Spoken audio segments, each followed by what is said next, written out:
Welcome back to the Film Cynics on C-FAX 1070. Steve and Brian are sitting in on a Sunday afternoon talking movies, TV, and pop culture, and we are currently engaged in a battle of the box sets. It's epic. We just talked about the Oliver Stone collection.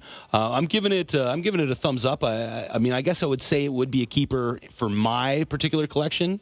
I'm going to take a pass on it. I'm going to say it's a renter. If you could rent box sets from a video store, go for it. You might be able to. Nowadays, maybe you can, but I wouldn't give it a second look. Okay, but this had only a measly 3 movies in it. Yeah. Let's move into the Coen Brothers set that's got 6 feature films. You can fan them out like you're holding a hand of cards. Yes. So it's a box that comes with the sort of the slimmed down, low profile DVD cases, which is fine. Yeah, it's conservative on space, and there's people who are completist collectionists like you and I that are constantly running out of space. This contracts it quite a bit.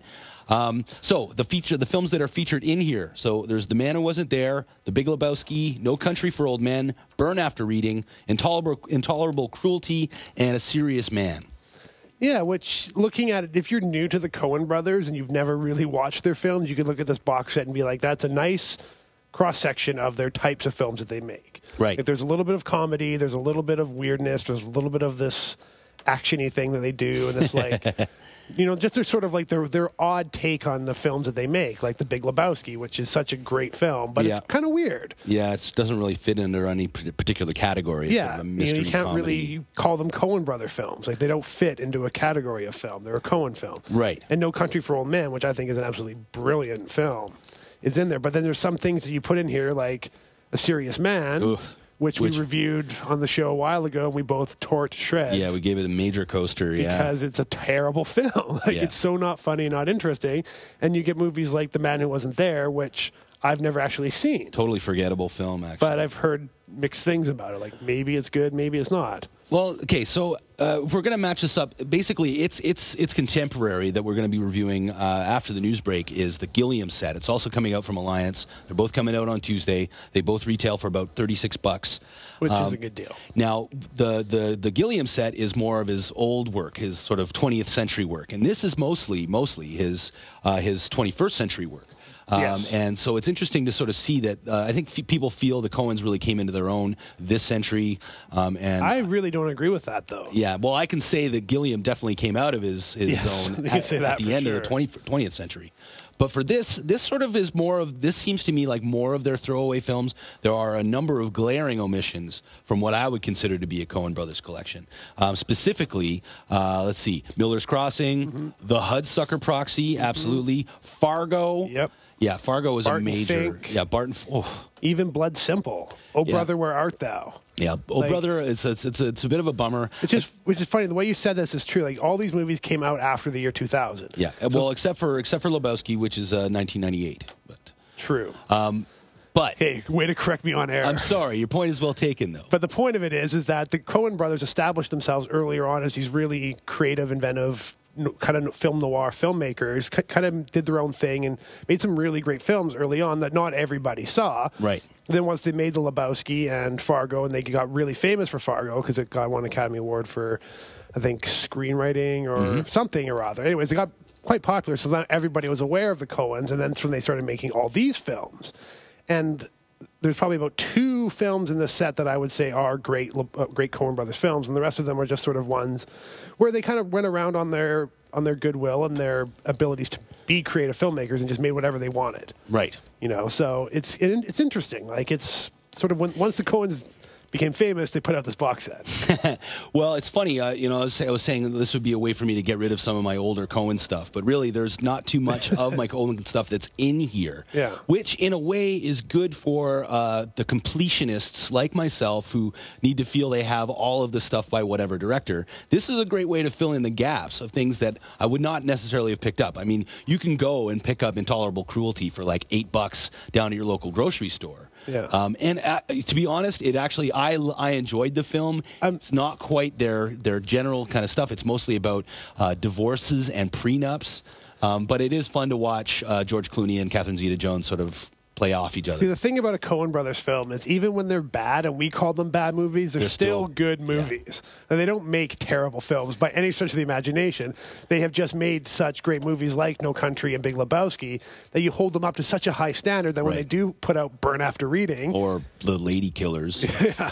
You look at it and you're like, really? Because I was so excited when I saw their name attached to Burn After Reading, and Brad Pitt's in it, and George Clooney, and John Malkovich. Yeah. And, like, I was not... That's probably one of the most excited I was for a film that year it came out was Burn After Reading. I was so excited to see it, and I went and saw it, and I was just like, what was this? It was so disappointing. I think if there were some young up-and-coming filmmakers that had been attached to that picture other than the Coens, one, it wouldn't have got the kind of profile it got. But two, I think people would have hailed it as complete genius. Yeah. But because it was from people who they already knew were geniuses, they're like, come on, this is beneath you. Exactly, especially because they've done such great things like Raising Arizona or Barton Fink, things that are weird. So good. But good and so interesting and different that you look at them trying to be interesting and quirky, and it kind of comes off as a failure with Burn After Reading. But having said that, I've watched this movie like 3 times.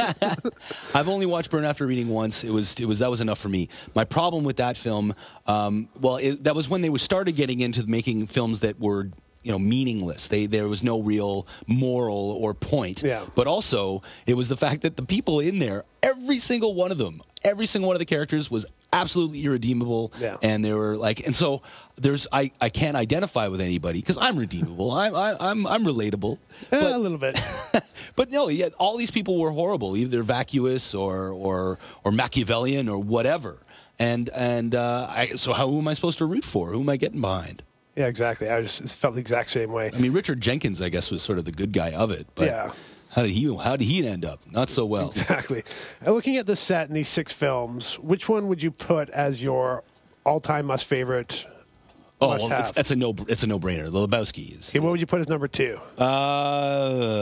Well, to be honest, I wasn't a big fan of No Country, even though it is. Now that is because of the whole meaningless angle. Is that there's a film with no real point. It's just the point of it was to say that life has no point. Real life is not a series of interconnected events. They're just random things that happen to people. And I don't go to the movies for that kind of meaningless discussion. I go to find meaning. So that's why. But I would say, yeah. You kind of have to say it's the second best film on the set, though, right? Yes, I would have to say so. Yeah, me too. I've sort of ranked them in my hand if I was to deal them out as cards. The Big Lebowski and No Country for Old Men are definitely worth having. So looking at the set, based on those 2 alone, I would almost say it's worth picking up. Right. Because you get to have 2 of their, in my opinion, 2 of their best work. For $36? Yeah. Yeah, and they throw in 4 other movies that are... Like we said, even though the Coen Brothers films are, and we say they're not that good, they're still really good, and you'd enjoy watching all 4 of them. No, I mean, I enjoyed Intolerable Cruelty. It's a romantic comedy. It's George Clooney. Yeah, it's a little bit different from a romantic comedy.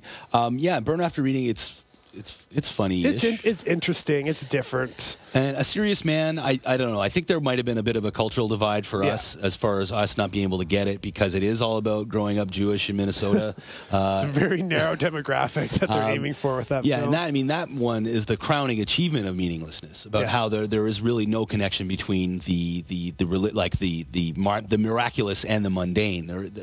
Even though people try to make connections between the two, the movie itself is trying to say that there isn't. Even though the end is kind of ambiguous, maybe there is. Yeah, like Serious Man, and we watched it to review it, and I watched it, and I powered my way through, and I'll probably never watch it again. Yeah. Even though I have the copy in my collection because I am also a movie elitist, and I like to show off the fact that I own a bunch of Coen Brothers films. Well, and just to sort of get a clearer picture on what's going on, like we are divvying these up between each other, and I'm taking on the Coen Brothers. So even if I talk trash about it, it still is entering my collection as a keeper. Yeah, but that's more by the default that you already own all the Terry Gilliam movies. That's part of it. Although really, as I was saying earlier about being a completionist, if you want to get your hands on a whole bunch of other Coen Brothers films, to have them part of your set, and to really be able to say, yes, I am a big Coen fan. Look at all these Coen films that I have. This would be the way to do it. So this is a good get as far as trying to hook up especially for that collection. price, for $36. Yeah. So it comes out on Tuesday from our friends at Alliance. You can pick it up at your I guess wherever. We're going to take a news break. When we come back, we got plenty more box sets to battle out for. Stay with us.